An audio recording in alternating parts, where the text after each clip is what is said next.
is. And let me just say, this fucking thing is brutal on one already.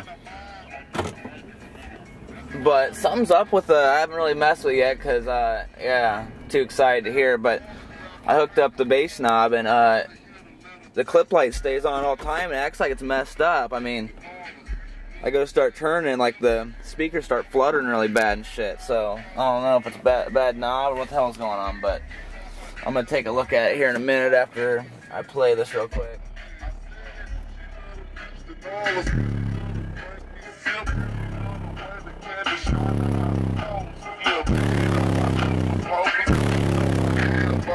That's why when she see him, she can't keep on.